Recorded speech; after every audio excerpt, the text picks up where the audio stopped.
ಆತ್ಮೀಯ H16 news ಅರ್ಥಾತ್ ಹೇ ಸಿದ್ದರಾಮ್ಗೆ ಸ್ವಾಗತ. ನಾನು ನಿಮ್ಮವ MI ಅಥವಾ ಮಲ್ಲಪ್ಪ ಜುದವರ ಆತ್ಮೀಯರೇ. ಒಂದು ಕ್ಷಣ ನೋಡಿ, ಅಷ್ಟು ವೀಕ್ ಇದೆ ಸರ್, ಹೈಕಮಾಂಡ್ ಅಷ್ಟು ವೀಕ್ ಇದೆ ಸರ್, ಪದೇ ಪದೇ ಅವ್ರು ಬ್ಲ್ಯಾಕ್ ಮೇಲ್ ಒಳಗಾಗ್ಲಿಕ್ಕೆ. ಮತ್ತು ಅರ್ಥ ಅದೇ ಆಗ್ತದೆ. ಈಗ ನೋಡಿರಿ, ನಾಳೆ 1,000-2,000 ಸ್ವಾಮಿಗಳನ್ನ ಕೂಡಿಸಿರ್ತಾರೆ. ಅದ್ರಾಗ ಚಿಕ್ಕಪೇಟೆ ಸ್ವಾಮಿಗಳತ್ತು ಒಂದು ಸ್ಪೆಷಲ್ ಒಂದು ಕ್ಯಾಟಗರಿ ಐತಿ. ಅವತ್ತೇ ಅವರು ಚಿಕ್ಕಪೇಟೆ ಅಂತ ಒಂದು ದೊಡ್ಡ ಮಾರ್ಕೆಟ್ ಐತಿ ಬೆಂಗಳೂರಿನಾಗ. ಅಲ್ಲಿ ಕ್ಯಾಮಿ ತಂದು ಹಾಕಿ ಅವ್ರು ಕುಂಡ್ರಿಸ್ಬಿಟ್ಟಿರ್ತಾರೆ. ಯಡಿಯೂರಪ್ಪರಿಗೆ ಕೈ ಹತ್ತಿದ್ರು ಹುಷಾರ್, ವಿಜಯೇಂದ್ರ ಕೈ ಹತ್ತಿದ್ರು ಹುಷಾರ್, ಇಡೀ ನಾವೆಲ್ಲ ಮಠಾಧೀಶರು ನಿಮ್ಮನ್ನು BJP ಸರ್ವನಾಶ ಮಾಡ್ತೀವಿ ಅಂತ ಹೇಳ್ತಾರೆ. ಸ್ವಾಮಿಗಳ ಕೆಲಸ ಇದು ಸರ್ವನಾಶ ಮಾಡಿ. ಹೈಕಮಾಂಡ್ ಬಗ್ಗೆ ಸರ್ ಅಷ್ಟು ವೀಕ್ ಇದೆನಾ ಸರ್ ಹೈಕಮಾಂಡ್? ಮತ್ತು ಹೈಕಮಾಂಡ್ ವೀಕ್ ಇದೆನಾ ಅಂತೀರಾ ಸರ್? ಮತ್ತು ಇದು ನೋಡಿದ್ರೆ ಹೈಕಮಾಂಡಕ್ಕೆ ನನಗೆ ಅನ್ನಿಸ್ತದೆ, ಕರ್ನಾಟಕದಲ್ಲಿ ಜನರ ಭಾವನೆನೇ ಗುರುತು. ಇವರು ಇಂಟೆಲಿಜೆನ್ಸರ್ ಏನು ಮಾಡ್ಲಿಕ್ಕತ್ತದ ಏನೂ ಉಳಿದಿಲ್ಲ ರೀ. ಈಗ BJP ಒಳಗೆ ವಿಜೇಂದ್ರನ ತೆಗೆದು ಹಿಂದುತ್ವ ಅಭಿವೃದ್ಧಿ ವಿಚಾರಧಾರೆಯರು ಯಾರೇ ರಾಜ್ಯ ಅಧ್ಯಕ್ಷರಾಗಿ ನೇತೃತ್ವ ಕೊಟ್ಟರೆ BJP ಬರ್ತದೆ. ಇದೇ ಯಡಿಯೂರಪ್ಪ, ಇದೇ ವಿಜೇಂದ್ರ, ಇನ್ನು ಮತ್ತೆ ಮನ್ಯಾಗ 3 ಮಕ್ಕಳು ತಯಾರಾಗ್ಯಾರ. ಈಗ ನಾಳೆ ನವಂಬರ್ಗೆ ಒಂದು ರಿನ್ಯೂವಲ್ ಆಯ್ತಂದ್ರೆ ಒಬ್ಬ ರಾಘವೇಂದ್ರನ ಮಗ ಕರ್ನಾಟಕ BJP ಯುವ ಮೋರ್ಚಾ ಅಧ್ಯಕ್ಷ.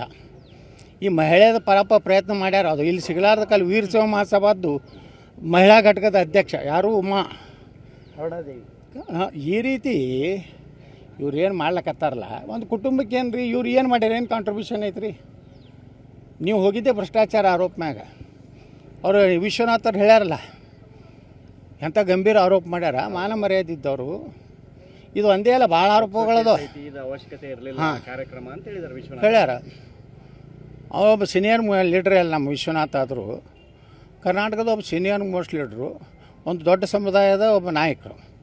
ಅವ್ರು ಹೇಳ್ಯಾರ. ಇದನ್ನೆಲ್ಲ ತಿಳ್ಕೊಬೇಕು. ಮತ್ತು ಕೇಂದ್ರದವರು ಸ್ವಲ್ಪ ಅರ್ಥಕೋಬೇಕು.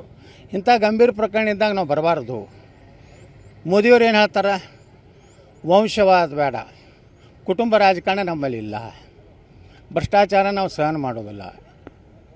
ಇದೇನು ನಡೆದಿದೆ ಕರ್ನಾಟಕ BJPಗೇನು ಬೇರೆ ಆರ್ಟಿಕಲ್ 370 ಕಾಶ್ಮೀರ ತೆಗೆದು ಕರ್ನಾಟಕ ಹಾಕ್ಯಾರ BJP ಒಳಗೆ ಏನಾರ? ಅದನ್ನೇ ನಾನು ಕೇಳಕತ್ತೇನಲ್ರಿ. ಮೋದಿಯವರು ಇಡೀ ದೇಶದ ಜನರಿಗೆ ಏನು ಹೇಳ್ತಾರೆ, ಕುಟುಂಬ ರಾಜಕಾರಣ ಎಲ್ಲ ಮುಗಿಸಿದ್ರು ಅವರು.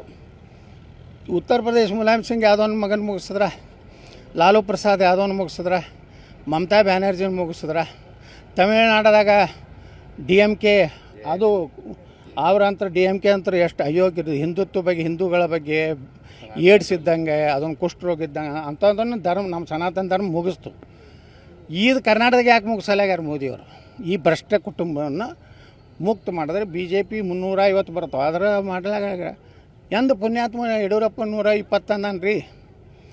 ಆಪರೇಷನ್ ಕಮಲ ಮಾಡೋದು, ಈ 30-40 ಕೋಟಿ ಕೊಡೋದು, ಬೈ ಎಲೆಕ್ಷನ್ ಮಾಡೋದು. ಈ ಮನೆ ಆಯ್ತಲ್ಲ ಬಾಗಲಕೋಟೆ ದಾವಣಗೆರೆ, ಅದೇನು ಜನರ ತೀರ್ಪು ಅಲ್ಲ ಅದು. ಎಷ್ಟು ಖರ್ಚು ಮಾಡಿರ್ಬೋದು ಬಾಗಲಕೋಟೆನಾಗ ಹೇಳ್ರಿ ನೋಡೋಣ. ಜಾತಿ ಆಧಾರ ಮ್ಯಾಗ ರೊಕ್ಕ ಕೊಟ್ಟರು. ಲಿಂಗಾಯತರಿಗೆ ಬ್ರಾಹ್ಮಣರಿಗೆ 10,000, ಹಿಂದುಳಿದ ವರ್ಗದವ್ರು 5,000, ಸಾವಿರ ಅಂತ ಅವ್ರಿಗೆ ಹಾಕ್ತಾರೆ. ಅವ್ರು ಬಿಟ್ಟು ಯಾರು ಜಗತ್ತಿಗೆ ಎಲ್ಲಿ ಹಾಕೋರು? 50% ಆಗುತ್ತಾನೆ ಅವ್ರು ಹಾಕ್ತಾರೆ.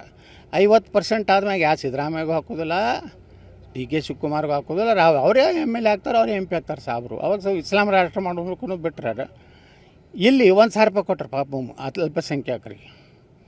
ಲಿಂಗಾಯತರಿಗೆ 10,000 ಕೊಟ್ಟಾರಿ. ಒಂದು ಬೂತಿಗೆ 25 ಲಕ್ಷ ರೂಪಾಯಿ ಹಂಚಾರ. 300 ಬೂತ್ ಎಷ್ಟಾಯಿತು ಲೆಕ್ಕ ಹಾಕ್ರಿ, 75 ಕೋಟಿ ಇಲ್ಲೇ ಆಯಿತು. ಬೈ ಎಲೆಕ್ಷನಲ್ಲಿ ರಾಜ್ಯಾಧ್ಯಕ್ಷರ ವೈಫಲ್ಯ ಎಲ್ಲ ಇಲೆಕ್ಷನ್ಗಳ್ರಿ. 25 ಲೋಕಸಭಾದ 17ಕ್ಕೆ ಬರ್ಲಿಕ್ಕೆ ಕಾರಣ ಏನು? ಕೊಪ್ಪಳದಲ್ಲಿ ವ್ಯವಹಾರ ಮಾಡ್ಕೊಂಡ, ಚಾಮರಾಜನಗರದಲ್ಲಿ ವ್ಯವಹಾರ ಮಾಡ್ಕೊಂಡ, ಕಲಬುರಗಿಯಲ್ಲಿ ವ್ಯವಹಾರ ಮಾಡ್ಕೊಂಡ, ರಾಯಚೂರದಲ್ಲಿ ವ್ಯವಹಾರ ಮಾಡ್ಕೊಂಡ, ಬೀದರ್ದಲ್ಲಿ ವ್ಯವಹಾರ ಮಾಡ್ಕೊಂಡ. ಖರ್ಗೆನ ವಿರುದ್ಧ ಮಾತಾಡೋ ದಮ್ಮೆಲ್ಲ ಇವರು ಅಪ್ಪ ಮಗ. ಅವ್ರ ಅಪ್ಪ ಮಗನ ವಿರುದ್ಧ ಈ ಅಪ್ಪ ಮಕ್ಕಳು ಮಾತಾಡೋದಿಲ್ಲ. ಅವ ಹೆಂಗತ್ತಾರ ಖರೆ ಪ್ರಿಯಾಂಕಾ ಖರ್ಗೆ ಗುರ್ತತಾನೆ ರೀ.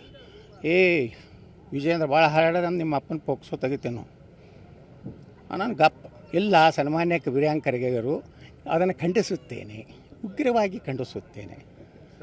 ಮೊನ್ನೆ 2 ಇಲೆಕ್ಷನ್ ಸೋತ ಮ್ಯಾಗ ಸಿಹಿ ಹಂಚಿದ್ರು ಪಾರ್ಟಿ ಆಫೀಸ್. ಸ್ವಲ್ಪ ದುಃಖ, ನಮ್ಮ ಪಾರ್ಟಿ ಸೋತೈತಿ, ನಮ್ಗೆ ಇಂಥ ಪರಿಸ್ಥಿತಿ ಬರಬಾರ್ದಾಗಿತ್ತು ಅನ್ನುವಂಥ ವಿಷಾದಿಲ್ಲ. ಅದು ಏನು ಹೇಳ್ತಾರೆ ಸ್ಟೇಟ್ಮೆಂಟು, ನೀವು ಬಿಟ್ಟು ಅದು ಈ ಬೈ ಎಲೆಕ್ಷನ್ ತಲೆ ಕೆಡಿಸೋಬೇಡಿ, ನಮ್ಮ ತಂದೆ ಸಂಭ್ರಮೋತ್ಸವದ ಬಗ್ಗೆ ಚಿಂತನೆ ಮಾಡಿ ಅಂತ ಹೇಳ್ತಾನೆ. ಪಶ್ಚಿಮ ಬಂಗಾಳದಲ್ಲಿ ಮನೆ ಮಗ್ಗಲ್ಕಿನ ಮನ್ಯಾಗ ಗಂಡು ಹುಟ್ಟದ ಅಂದ್ರೆ ಇವ್ರು ಪೇಡೆ ಹಂಚವ್ರು.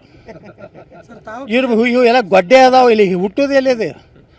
ಮಗ್ಗಲು ಹುಟ್ಟದ ಆಸಾಮ್ ಅಂದ್ಕೊಂಡೆ ಪೇಡೆ ತಿನ್ನೋದು, ಪಶ್ಚಿಮ ಬಂಗಾಳ ಪೇಡೆ ತಿನ್ನೋದು, ಯಾವುದು ಪಾಂಡಿಚೇರಿ ಪೇಡೆ ತಿನ್ನೋದು, ಪುದುಚೇರಿ. ನೀವೇನು ತಿನ್ನಕತ್ತೀರಿ?